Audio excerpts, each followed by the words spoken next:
The year was 2012. Riley Wiggins just won his fourth gold in the Olympics.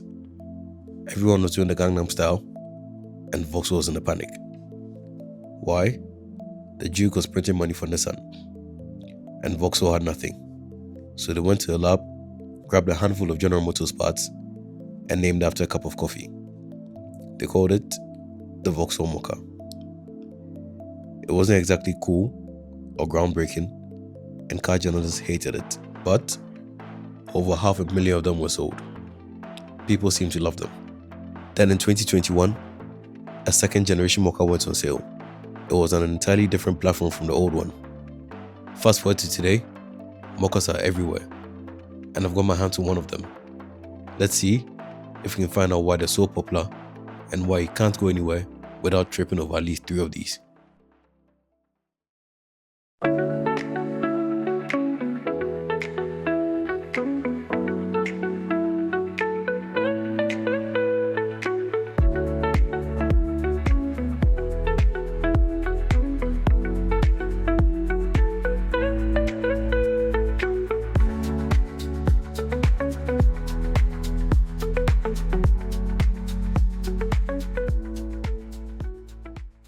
So what we have here today is the 2025 Mokka.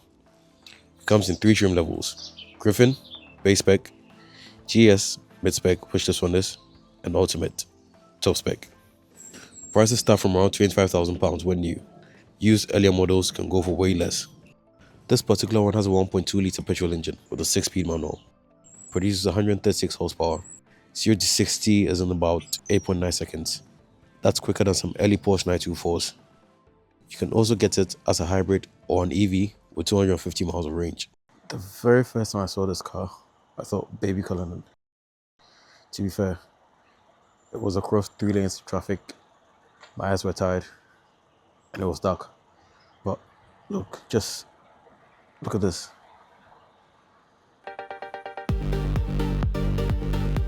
This was the car that introduced Vauxhall's visor front end, the one that all the new models have now.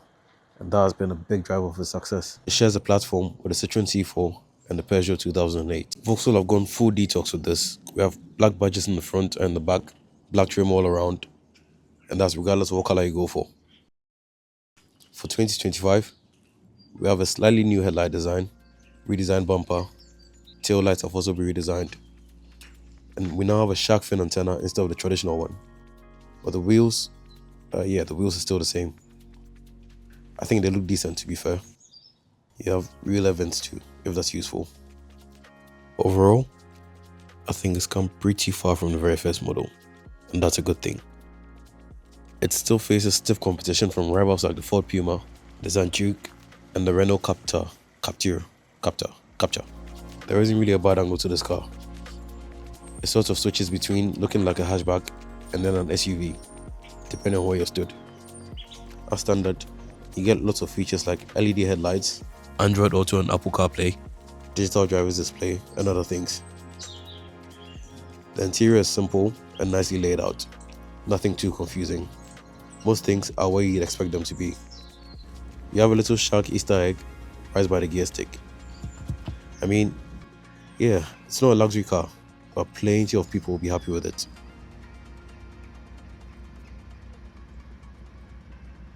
In terms of practicality, it's not a massive car. If you're over 6 foot tall, driving on the back, let's just say you'd be very intimate with your knees. 3 adults in the back will be tight, 2 will be comfortable. Rear legroom isn't the best in class. You have 2 USB ports, pockets in the seat back, 2 ISOFIX anchor points in the back, 1 in the front. But the rear door opening can make fitting car seats a bit difficult. That said, I've got 1 car seat in the front of mine and 2 in the back, with space in the middle for an adult. Speakers sound quite good. The interior materials are nice and simple. Cup holders in the front, adjustable armrest with a bit of storage underneath. Now the boot, it's fine. Definitely not class leading. 350 litres of space, expands to about 1,000 litres when you fold back seats down. Now you need to remember, this isn't a full-size SUV. And I use the term SUV here lightly. Just don't plan on doing any hardcore off-roading in one. Let's take it for a drive and see if we can find out more. Stepping in, seats are nice and comfortable with side bolsters. The seats are actually made from recycled plastic, which is quite cool. We have a pure panel cockpit, driver's display, infotainment screen with wireless Apple CarPlay and Android Auto, quick to connect and responsive. Got this brushed aluminium effect, which, yeah.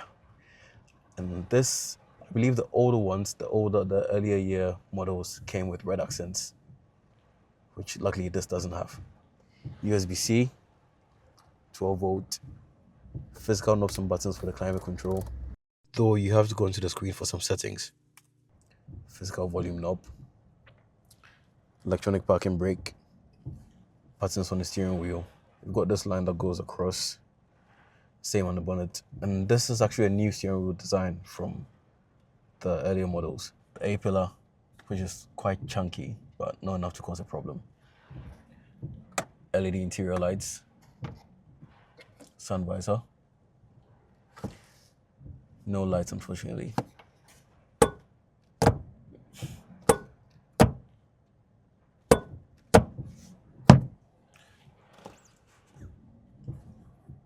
Automatic windows.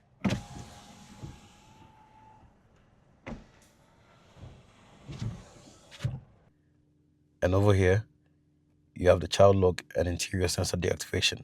Easy to reach. All right. Let's take a drive on this lovely, beautiful day.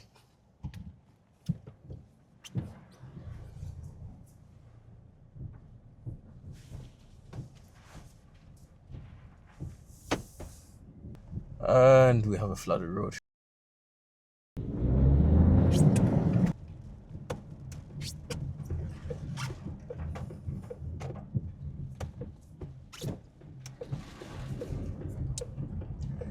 And driving, you immediately notice how light the steering is. And it has respectable performance for everyday use. I mean, it's a Mokka, you can exactly go racing in it. If you want something faster, there is a Mokka GSE. It has 20-inch wheels, 280 horsepower, and plenty of GSE stickers. And it's the fastest accelerating electric Vauxhall.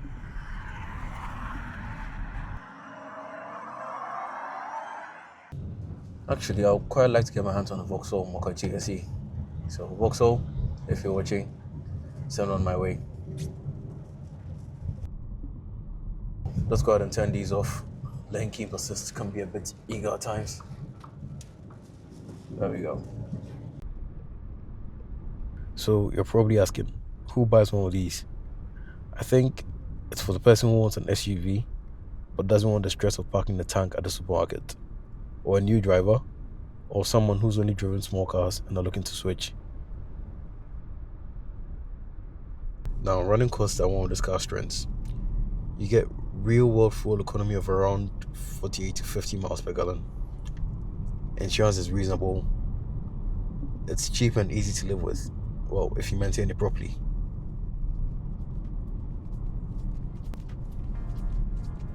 The ride isn't too bad.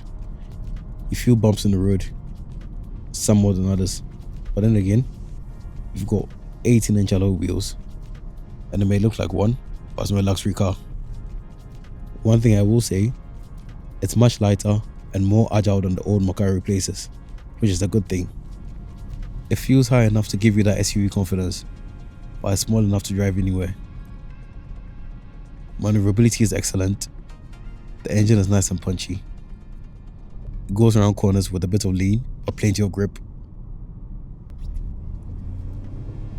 Where it beats a Duke and some of its rivals is in the tech and feel. The pure panel cockpit, it just looks like it belongs in this car and it belongs in 2026. Unlike some others that feel like they just glued a tablet to a dashboard from 2010 and called it a day. This is so easy to park. You have rear parking sensors and the reverse camera guidelines. It stitches together images to give the illusion of surround view. It also switches to a top-down view when you get close to an obstacle. Now, I mentioned earlier how this shares a platform with the Citroen C4 and the Peugeot 2008. This is nicer and better to drive than both of them. On acceleration, it doesn't sound too bad, but you can definitely hear the engine working.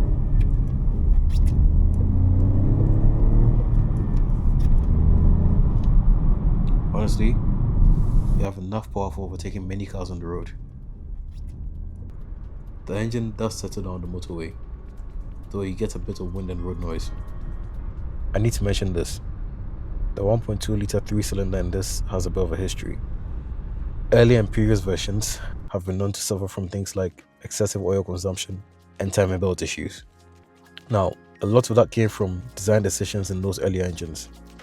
Vauxhall says they've reinforced it for the 2025 models, and the reliability is better than it used to be. How true that is, I have no idea, but I guess we'll find out soon. But in reality, whether I buy this new one or the previous model, just make sure you stay on top of servicing. It's the right thing to do anyway. Change your oil, and the risk of engine failure drastically reduces. So, is this actually better than its rivals? I think it depends on what you value, really. The Ford Puma and Skoda Kamiq beat this on pure practicality. But if you want something composed, easy to drive and park, this may be for you. Sure, it's shorter and not as fun as the Duke, but this is sleeker and more grown up.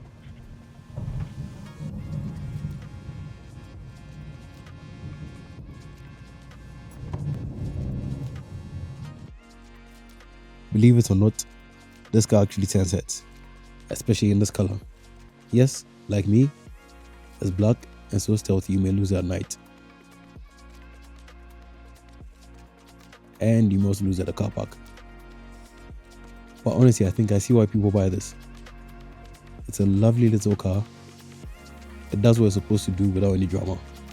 And it looks good doing it too.